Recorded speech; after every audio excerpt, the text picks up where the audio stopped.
All right, guys, it's time to jump into our first game. Like I said before the break, it will be on MLG Shakura's Plateau. So, Chill, are you ready? I'm ready. Let's do this. All right, here we go. We have started the game, and let's see what color these two players have decided to select for us. It's becoming quite the thing for players to troll broadcasters with, you know. Supposed to pick red and blue. Right. And it's also becoming kind of mind games, right? If someone plays a certain color, you want to grab his color before he does. I know in Street Fighter, actually, that really annoys me. If someone grabs my color and then I have to play off-white instead of white, you would think that's ridiculous, but it does get in your head. Maybe not for these guys. They're at a higher level, stuff like that. Not going to bother them, but it's fun to play that little bit of showmanship before the game starts. Yeah, I mean, it's... for running or admitting these tournaments, it's a nightmare, to be honest. These players, they do what they want, man. They choose whatever colors they really want to play. So you can blame KawaiiRice and DDE for making that ugly, ugly scoreboard there at the top with the blue and yellow colors. But let's give a quick shout out. We got KawaiiRice down here in the bottom right-hand corner as the yellow Terran. And as the blue Terran, it's going to be Gosu DDE over here in the bottom left. Now, if I'm remembering correctly, the last time these two met, KawaiiRice kind of played a more non-standard style. He tried to trick DDE, and DDE played just a more solid style and took that match. Am I remembering that correctly? I'm pretty sure you are correct, because these players were in the two finalists for the third one, I believe, of the Alienware Arena Finals. So, I mean, right now TVT is we're seeing MVP especially. Mech is just, it's the dominant style, but it's the harder style to play. Right. So a lot of people will just favor the bio style because of how much easier it is. And for the most part, you can pretty much do as well as anyone else can, unless you're going up against MVP and he will just crucify you with that mech versus bio play. Yeah, that was actually a discussion I was reading about today, a point Hotbid made, where, StarCraft isn't like chess, where I can move the pieces exactly the same as a Grandmaster can. Even if a strategy is dominant, it really relies on how well you can execute it, right? Which is something we don't see in turn-based strategy games like chess. So, for example, mech play, as you mentioned, is more difficult, but objectively the better strategy. When we're playing at these levels where we're not in the GSL, everyone's not a professional gamer, training 16 hours a day, then we will see stranger styles. And I seem to remember the games last time, as we have a little bit of an SCV battle going on at the Southern Zelnog Watchtower. I seem to remember KawaiiRice taking significant leads against DDE in the past series, and then DDE just played more solid and was able to bring it back. You can see KawaiiRice is going for this Reaper expansion. Meanwhile, DDE also get a command center. He's got no add-on on that barracks thus far, but the point I'm trying to get at here is that KawaiiRice had a fairly solid run at MLG Orlando. Looking at some of the players he beat, one that jumps to my mind right away is Hwang Shin, the Korean Protoss, and that's a big win for him. Meanwhile, DDE has just been playing kind of the smaller cups. He's been playing Craft Cup, but hasn't been to any big events. So I'd like to see if KawaiiRice has modified his style to be a little bit more solid than what we saw in the past series. Yeah, and I'm not too sure. I mean, I actually have not seen KawaiiRice outside of MLG really play in any of these online cups. So it's always fun to see some of the players that you haven't watched a lot lately, because after you watch MVP or after you watch Bomber or Nesty, whoever, so many times, I mean, you really start to get used to their style, and the games kind of just flow how you expect them to. So we'll have to see really what's going to be going on here. Looks like KawaiiRice is going for that 3 Reaper opening that a lot of Terran players are doing here. And he's also throwing down 2 more racks. We are going to see some bio-heavy play with the combat shown about halfway. Yeah. In the meantime, DDE is actually going for kind of a...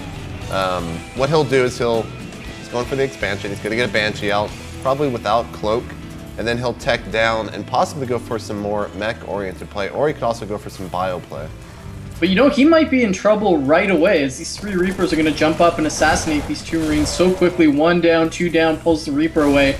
And now he's going to be able to get in here and really mess up the economy of DDE. DDE forced to empty that bunker, bring his Marines back, but a lot of damage being done by these Reapers thus far.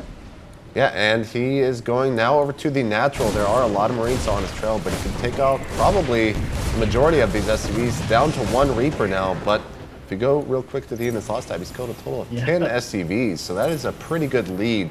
20 SCVs to the 27 right now.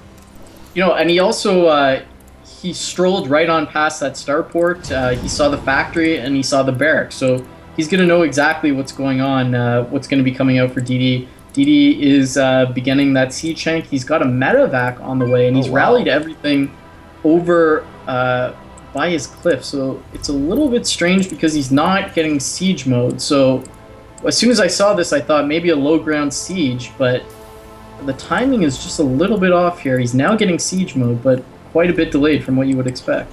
Yeah, I'm kind of wondering why he didn't just go for a Banshee. I mean, that's one of the things that he'll do is just get that Banshee, put on some harassment, and then save it later on, because we are seeing 2 more factories going down. It's really important to have a Banshee in that army composition against your opponent sometimes, because it can just help so much in the late game. Yeah, and maybe his thinking was it was scouted, so he'll switch it up, and that could have driven this decision. But sometimes you're already so committed to a strategy, you just got to go for it, even if it's not hidden anymore. Whereas it looks like he's not planning to do anything here. He's just transitioning into solid play. He was rallied to defend against any further Reapers. But looking at KawaiiRice and looking at the supplies, there's a significant lead here. 65 for KawaiiRice, 47 for DD. DD has a little bit of a tech advantage here as he makes a transition over to mech, but KawaiiRice has complete map control. If he chooses to execute it, he can just move out, take a third, and feel no pressure whatsoever. I mean, this is one of the benefits, of course, of having those 2 reactors on those racks. He's going to have so many Marines here. And, you know, he might go for maybe a small push. His stim is about to finish. He does have the combat shields already. He can put on some pressure, but DDE is doing some weird stuff, man. He's dropping here on the low ground with 2 Marines to go scout. Not moving out, playing almost kind of turtley right now. Yeah, these kind of maneuvers, I don't know what he's trying to accomplish. Like, he could have just walked the Marines down. It's not like he's being contained or anything. But I guess he didn't know that moving forward, he's going to control that watchtower. And is that going to give him vision of the rocks being killed? Yes, so he is aware of that. KawaiiRice now has his 2 medevacs out on the field. So he should be able to do some drop harassment. Looks like he's going to do an elevator drop, maybe? He's moving half his army forward. Okay, these players are just juking back and forth. Now he's going to reunite and look to control the center. Yeah, I thought he might go for some elevator play like you were mentioning, which could have actually caught his opponent off guard. There's only 1 siege tank there in the main, but here comes some Hellions slipping in. Blue Flame not finished just yet. He would have waited maybe 10 seconds longer. That attack would have done a whole lot more damage.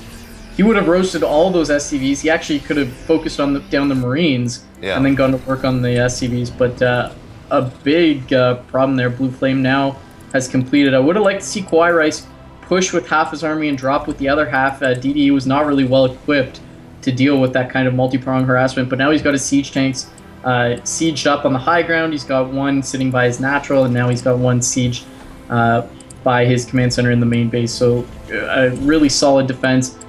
KawaiiRice should probably look to stop putting on pressure and expand. And look at this, he's got his command center on the way. As we've got a medevac dropping to the main base of KawaiiRice, those are 2 Blue Flame Hellions going to drop and start to work on the SCVs. Let's see how quick the reaction time is from KawaiiRice. Fairly fast, he's going to be able to pull those SCVs, but they're lining up now. DD not going to go for it. Very smart play. Keep that back. He'll be able to use that later on. Yeah, and KawaiiRice was a little bit hesitant to go into the natural. Those 2 Hellions are still alive, but maybe he was dealing with the rest of that drop as these 2 Hellions are going back in once again into the main base. And, you know, 2 Hellions didn't really expect to do that much damage, but he's done some pretty good damage with them as they will get chased off there by that small Bioforce of KawaiiRice. Yeah, DD misplayed there a little bit. What you want to do is do something else to the point where your opponent forgets about that drop, and then if you look at what you have to do to cause damage with those Hellions compared to what your opponent has to do to react, it's a huge disparity.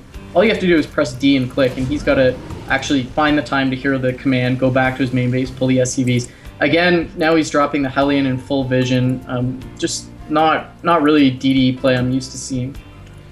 Here's a huge amount of Hellions now bypassing this force of KawaiiRice in the middle. And will he see him with the sensor tower? I think he might have, or excuse me, the Zone Aga tower for just a second, but here's a little dual prong drop. Well, maybe not, as I thought he was going to go into the natural, but the drop in the main base will get cleaned up, but here comes all the SCVs at the front, and that's not going to do all that much damage either. Yeah, KawaiiRice, lucky that he had those tanks out there, able to drive away those Hellions very nicely, so he defended that well.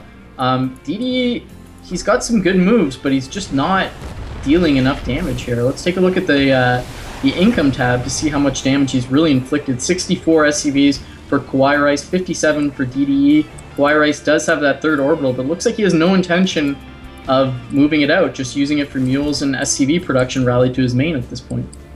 Yeah, and KawaiiRice is now moving out on the map with the bulk of his forces, but for a second there, DDE was moving out, but he lost so many Hellions in that last engagement. Actually, now the Hellions are running back in now to the natural.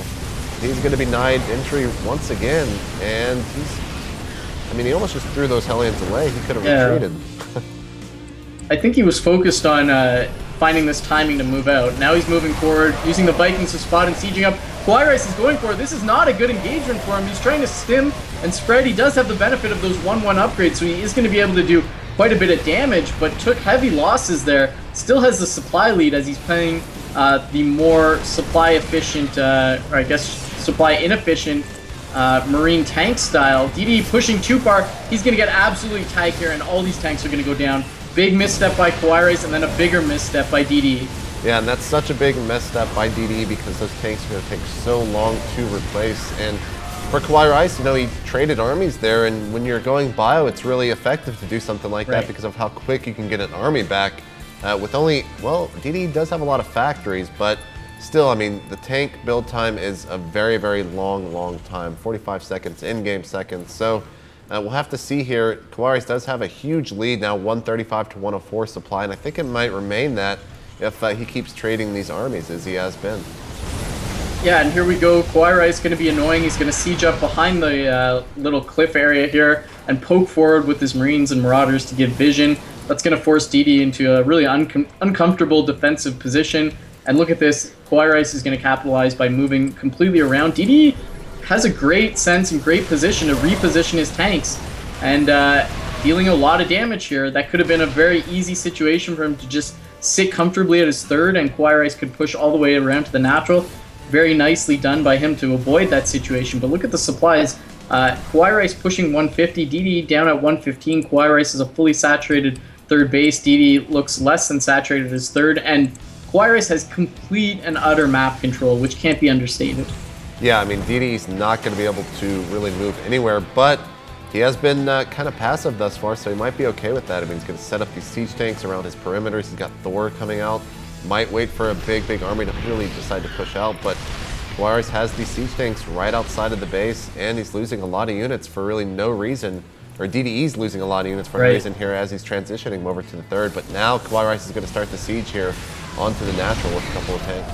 Yeah, going to be so annoying, sieging up, running a few units up, using the medevacs to load up here. And DDE actually has no siege tanks here. He switched to Thor production, so he's going to have to unsiege and bring something over, but he's being really slow to react. He doesn't want to unsiege the units at the third. Looks like he's going to try to deal with it with only Hellions and Thors, but he's getting a lot of damage out. One Thor actually going down.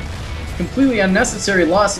What an uncomfortable position. I don't think he can do anything to really come back from this. Let's take a look at the upgrades as well. 1, 2 on attack for KawaiiRice, whereas DDE is only sitting on +1 attack. Now he's finally gotten a siege tank out in his main base, but it's dancing back and forth. Eventually he'll get control of that and siege it up. But the siege is ongoing at the natural orbital command. Thor going to drive away the one medevac to try to deny vision, but the back medevac still has vision.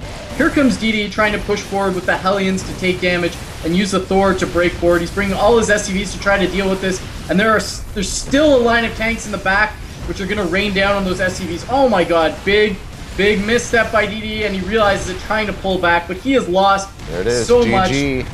Typing haha in Korean and then correcting with GG, but this looked like a role reversal. This was a different KawaiiRice than we saw a month ago at the last tournament we casted with him. Yeah, and I felt like DDE proved to the world that mech is hard because it's all positioning right there.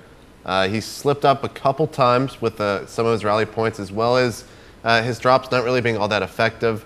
But KawaiiRice just played probably his game. I think that DDE might have been trying to learn a new style of TVT this entire time, and that's kind of what we're seeing is him learning the new style. KawaiiRice just played exactly what he's always done, and you can kind of see why it was better for him that round.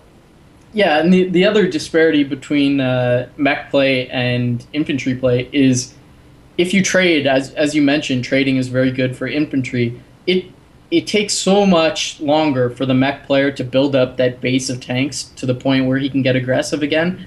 And that you never want to give a good player freedom. KawaiiRice felt no pressure that entire game. He got bugged by a few mosquito Hellions, and he swatted them away and defended easily. And then the rest of the game, he was just dancing back and forth, doing whatever he wanted. And when you're in that position, you're going to win 9 times out of 10 just because you can play your game. No one's pressuring you. Yep. All right, guys, so we're going to be headed into our next map in just a couple seconds, but we do have to throw to a quick commercial break, so we'll see you guys here for Game 2 in just a couple seconds.